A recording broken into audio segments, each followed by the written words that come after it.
This is way up on the top of the boilers. This is where they used to bring the boiler guns and clean them. I could walk around and see what we can find.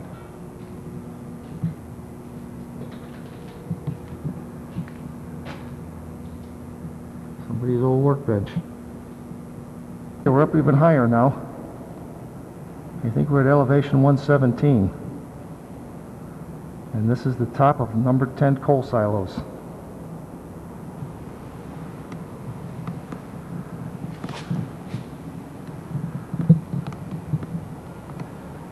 I don't know exactly how deep these silos are, but I'm going to set the camera down and I'm going to throw a small piece of pipe in the top of the silo and see how long it takes for it to hit the bottom.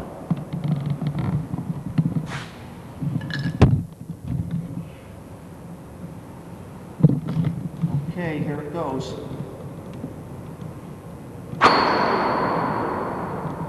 Long ways down. Here's a view out the 7th floor window. There's a crew from down there from the line department cleaning the yard up.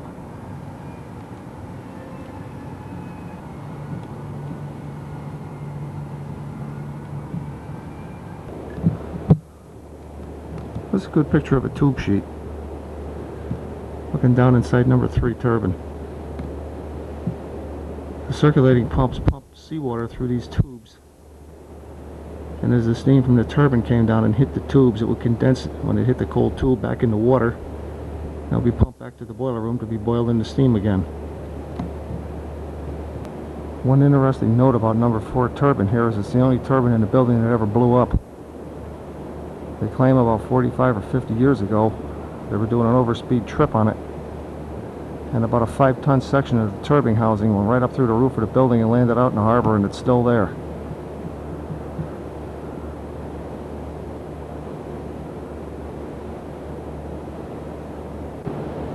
And this is number 6 turbine again.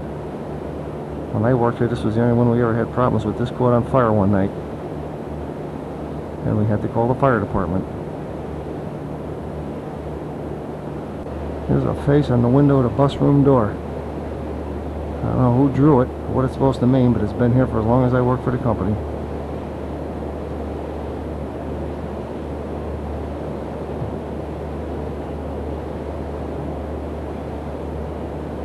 This is the alleyway in front of the building on East Main Street. That was the old metering house. This place has become very overgrown in the last 10 years. Nobody's ever done anything out here.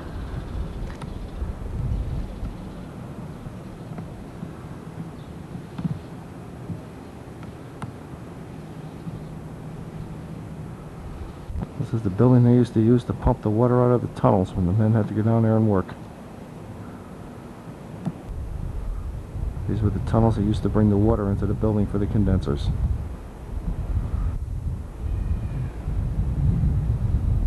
These are the old transformers, the old station service transformers. Some of them have PCB in it, some don't. But the next project is the cranes coming in to pull them all out. You can see on the front of the building here that these used to be all windows that were bricked up during the war. You can see by the white lines on either side that that whole area of building at one time was a window, right up to the archway.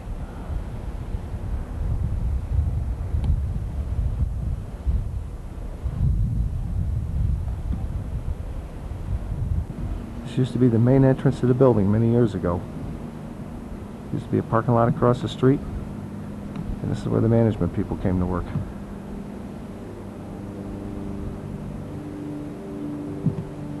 This is one of the old screen houses. This is where they used to filter the clams and everything else out of the water before it came into the circulator pumps. There's some windows that need attention. Here's the back of the building, the old machine shop entrance. These big wooden doors on the ground here used to get you into the tunnels for where the water came in for the low pressure turbines. The office windows that we were looking out before.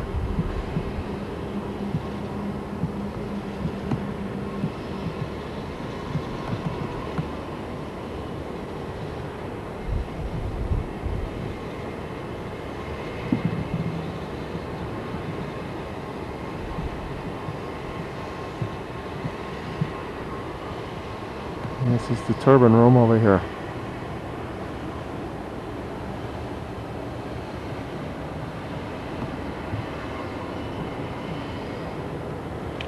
This is where number 1 smokestack stood before they knocked it down.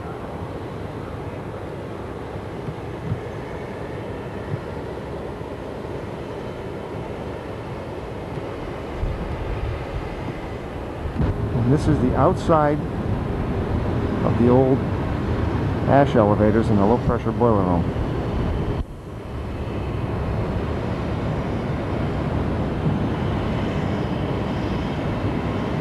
And here comes the ferry boat.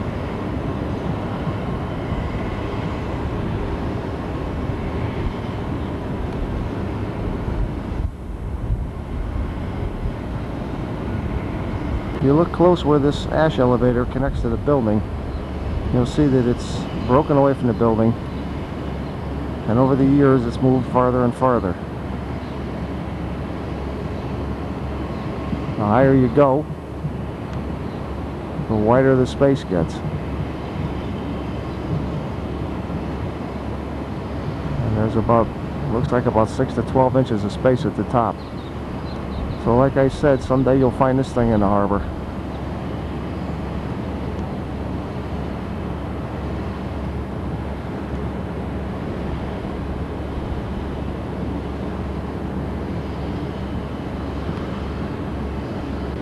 This is the bottom of the silo we were just looking at.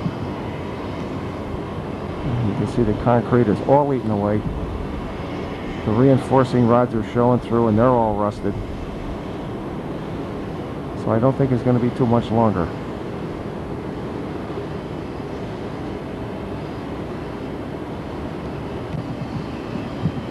There's a view from underneath it.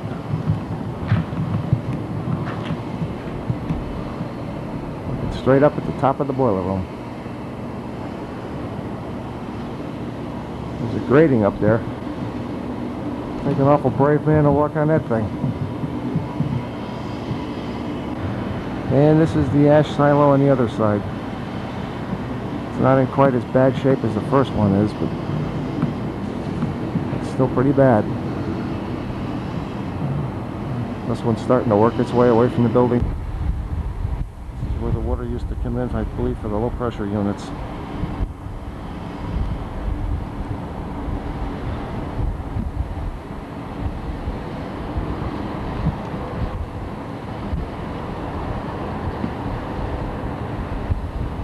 We're behind Steel Point now, on the road that goes out to the parking lot.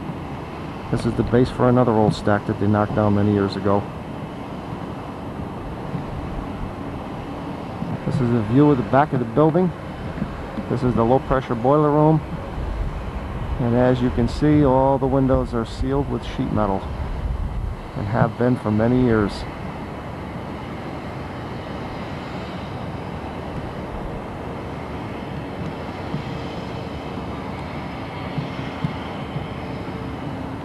I think it's time for building maintenance to come out here and cut the lawn.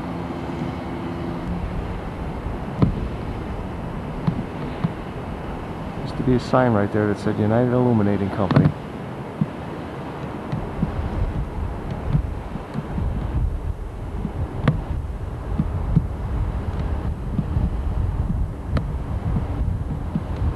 There's another shot of Jenkins Valve across the harbor.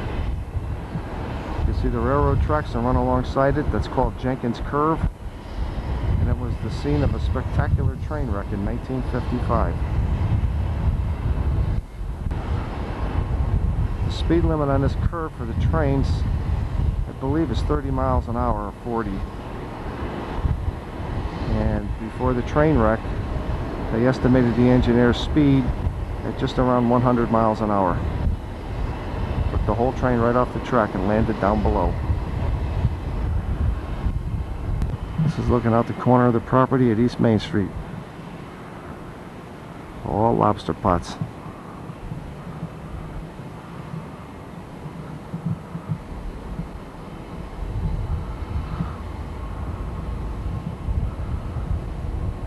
And this is a view looking back down the alley.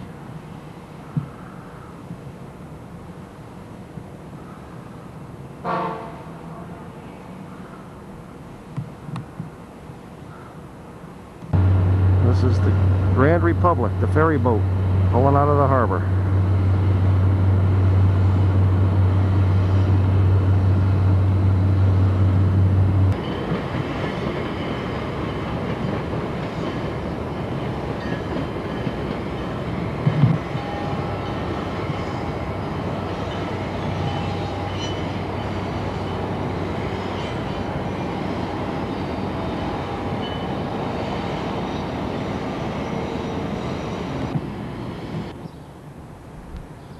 This is a little something that I found in the alleyway outside Steel Point. This is a sign of the times. This is a bottle that somebody punched a hole in, covered the top with tin foil, and used it as a crack pipe.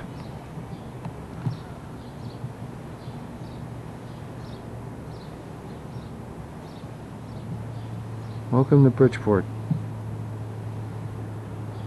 This is a view from up in the turbine room crane.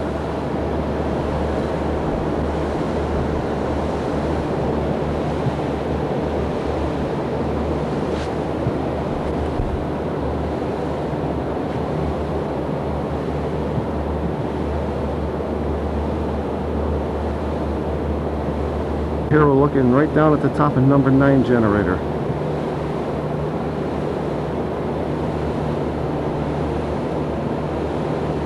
Okay, we're going to start the crane up and go for a ride.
Number 9 turbine was painted with stars and stripes in 1976, I believe it was, in celebration of the country's 200th birthday, and it used to say Spirit of 76 on it.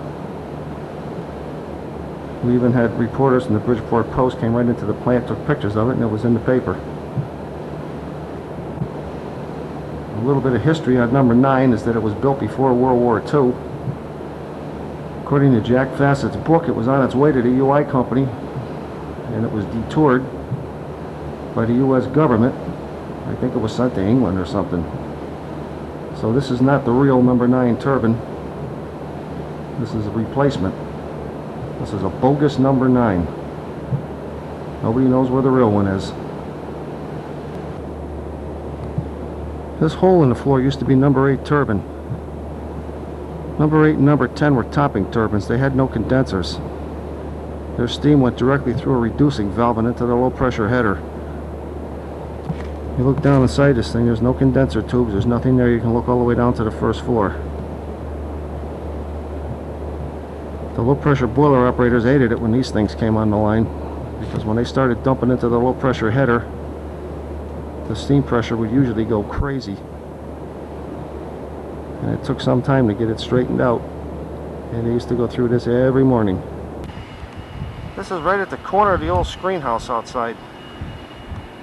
You can make this out. It says Dave Foster, 1969.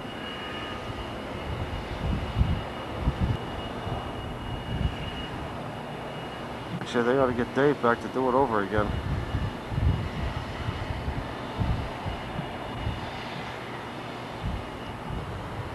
This is a foundation for the old bridge crane that used to run back and forth across the coal yard.